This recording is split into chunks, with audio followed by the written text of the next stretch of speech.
Yo, yo, yo! Welcome back to the MMA Short Show. As always, your boy, Steven Moustaris. And guys, I can't lie to y'all. I'm still buzzing after UFC 300. I'm just blown away by everything, man. Not only the fact that nobody backed out, nobody had any, canceled fights, nobody missed weight. No controversies outside of even the Charles Oliveira Armin Sarukian fight. Like maybe Charles, threat of finishing the fight was outweighed. The control, maybe it might be the only thing I've seen the entire time of anybody kind of arguing. But I'm taking that any day of the week for such a hype fight, for all the fights to go through. No eye poke that ended it. I know we saw a couple, but nothing that ended it. No low blows, nothing. It was such a phenomenal fight card.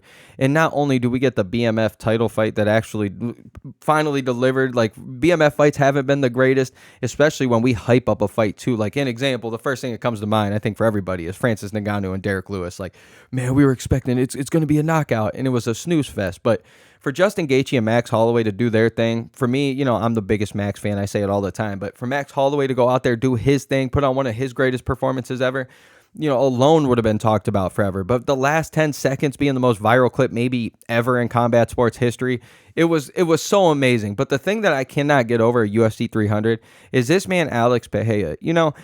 Not only does he go out there and follow up somehow one of the greatest things we've ever seen when it was that last 10 seconds of Justin Gaethje and, Max Holloway, but for him to get kicked in the sack, for him to tell Herb Dean, no, sir, I'm about to cook right here. Let me do my thing. And then to follow up with the nastiest left hook you'll ever see, like, this man just keeps blowing me away. I know the numbers are out there. I think everybody knows the stats. Eight UFC fights, seven wins, only one loss.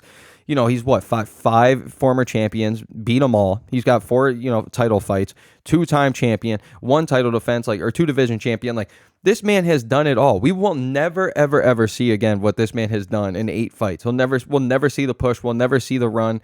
And he still has a chance to keep going. I don't even know what's next for him. I can't even deny him anymore. I've been sitting there forever, especially after the Bruno Silva fight. I'm like, man, I know what they're trying to do because Izzy has just completely cleaned out everything. I know they're trying to get him there because he's beat him twice in kickboxing, but you can't force it too much, man, because I think the grappling is going to catch up to him. But goes out there and then knocks out Sean Strickland with his chin all the way up in the air. And I'm kind of sitting there like, man, I just wish, we could have saw Sean Strickland fight the way that he usually does. But I think that just goes to show how good Alex Pereira is. And then, of course, he's going to have a good matchup with Izzy. We know it's going to be a kickboxing fight. But I'm just saying, the way that this man continues to just go out there and prove everybody wrong and go, okay, you guys think I'm going to get out grappled? Well, I'm going to fight Jan Blachowicz, the guy that Izzy fought and couldn't do it. Like, I'm going to go take him out. Oh, Yuri Prohashka, one of the scariest guys at 205, one of the most promising people ever. Like, oh, I'm going to go knock him out. And then, oh, wait, I'm going to finish the the triple-headed horse over here that, the triple-headed dragon over here of the light heavyweight, the last, 3 champions. Oh, then I'm going to take out Jamal Hill with one hook. Like, it is mind-blowing to see what this man has done. But the thing that I cannot get over, man, is the fact that if there was no Israel Adesanya, we would not have an Alex Pereira. I can't get over it, man. Like, I'm not even trying to rub it in on Izzy or anything, because I do love Izzy. I love both of these guys. I'm a big fan. I have so much respect for both guys, but I just can't help but sit here and kind of understand why he looks so salty at the end of the day when you see this guy win. Like, I know that clip or whatever of him and Kamaru Usman sitting next to each other and going, damn, after, they're the only ones not excited in the entire arena after Jamal Hill gets knocked out. But, I can't help but understand why. Like, could you guys imagine, having that one boogeyman? Like, I know he's lost a couple times in kickboxing, so it's not only to Alex Pereira, but still, to go out there and get knocked out by him in kickboxing, especially to be so successful in kickboxing. Kickboxing world champion. I think he's even undefeated in boxing or had a really successful career in boxing. Then goes on to MMA to go do his thing and then has such a successful run, completely clears out the division. And then you're sitting there you start getting, little whispers in your ear of, oh, man, the boogeyman, he's coming to MMA because he sees how good you are and he thinks he can do that. And then you're sitting there like, all right, man, I know how hard this is. Like, no way. He doesn't have the hours in. He doesn't have the reps in. Like, we'll see. Then he's like, oh, okay, he just got signed to the UFC. And then now you're sitting there like, okay, well, good luck. Let's see if he even gets up here. Like, I know how tough this is, man. It's a really tough thing. And then, oh, shit, he knocked out, he took out Bruno Silva. And, oh, shit, he just knocked out Sean Strickland. And, oh, shit, you're about to fight him. And then you're sitting there like, damn. And then he takes your belt from you. And then just when you come back and knock him out, one of the most impressive things ever, but just when you think you get the last laugh, this man moves up, takes out the guy that you couldn't take out, goes on and becomes a double champ, which you couldn't do. And then now when you're sitting there giving the other guy, advice and trying to pick against him, and you kind of went through your loss with Sean Strickland, and now you're sitting there kind of wondering if you even want to fight anymore. Oh shit. And then he goes out and knocks that dude out in fucking 3 minutes, and it's one of the most viral things ever, and he's doing everything that you wanted to do.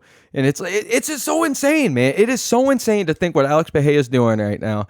And it's all because of Izzy. And then you got Izzy right now kind of at the lower part of his career where it's like, his loss against Strickland, his loss against Pereira, his loss against Jan, like this stuff's tough right now for him. And he's even seeing there where it's like, he's very vocal about if he even wants to be in there anymore, if he even wants to fight anymore. Like, does he even wake up for fights anymore? And it's crazy, man. This is why I love this sport so much, though. Like, you never know what's going to happen. Even like Justin Gaethje had a promising, literally had a chance. Both him and Max Holloway could have probably skipped that fight, and both had a title fight in their own divisions.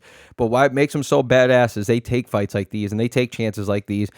And now this man might not be fighting for another year because he got fucked up so bad and he got knocked out so bad. Now it's like you got Dustin Poirier, the guy that you just knocked out a couple months ago, fighting for the belt. And then, oh yeah, the guy that was on the lower part of the card too, like since you're so hurt, he's probably going to get a chance at it. And now you might even have to fight somebody else, and now you might not even get a chance. Like, it is so insane to see what this sport does, and this is why we love it so much. It's some of the wildest things ever, but I just cannot get over this man, Alex Pereira. He deserves all the flowers. He deserves all the love. And truth be told to you guys, if this man decides he wants to move up to heavyweight, I would not be. Would you guys be shocked right now if he knocked out a guy like Tom Aspinall? Like, yeah, it would be mind-blowing because Tom Aspinall is such a massive human being, and he's literally 50 pounds heavier than Pereira, and he's a great grappler, and he should probably win that fight. But would you be shocked at the magic that this man's got right now? Like, Alex Pereira is a killer, dude. I don't care. That left hook will knock out anybody.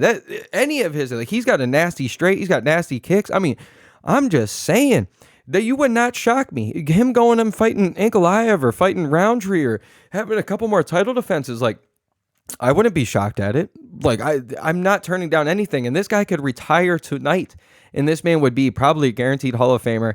And you could already say that, man, you went out and did way more than anybody would have expected. 2 years MMA, and you're doing this? I mean, the only thing I can take away from him, it was when Glover Teixeira gave him his freaking black belt in that fight when he did no grappling. But that's just if you want to be a hater. It's still awesome. I'm sure he was probably going to give it to him regardless because he might have been doing the work. But I'm just saying, man, shouts out to you. And you kind of got it. I mean, this just reminds me. I feel like Alex Pereira and Izzy are going to be like one of these guys when we see them in their 60s or whatever, and they get brought back to the UFC for like UFC 450 or 500 or UFC 600. I don't even know what it would be then, but say they bring them back for that, and they go, your fight's going into the Hall of Fame, or both of you guys are going into the Hall of Fame. Like, I think then we would see these guys become really good friends. I think these guys would be respectful of each other. I think in their Hall of Fame speeches, I think they would shout each other out and be like, hey, without you, I don't know if I have this. Without me, I don't know if you have this. So it's so amazing. I think this is going to build their bond forever in life. But right now, they're absolute rivals. And it's crazy, too, to think that Alex Pereira is the boogeyman of Izzy, but Alex Pereira has become more of a fan favorite. Like, it is crazy, man. I just can't get enough. I cannot get enough of what this guy's doing. And he keeps proving me wrong. I've been doubting him literally every single fight outside.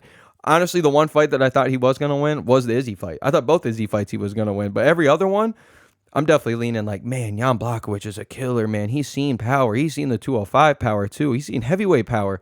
And this man goes out there, and he's always doing his thing. But for, still a split decision. It was close. It could have went either way. But still, for Alex Pereira to even prove that he could be in there and in high elevation, that was a crazy fight. And then Yuri Prochazka, you're like, man, it's a samurai. Like, dude's a killer, man. Like, I don't know. Even he's coming off a injury. Like, he's still a killer. And then look what this man does. And then Jamal Hill, same thing.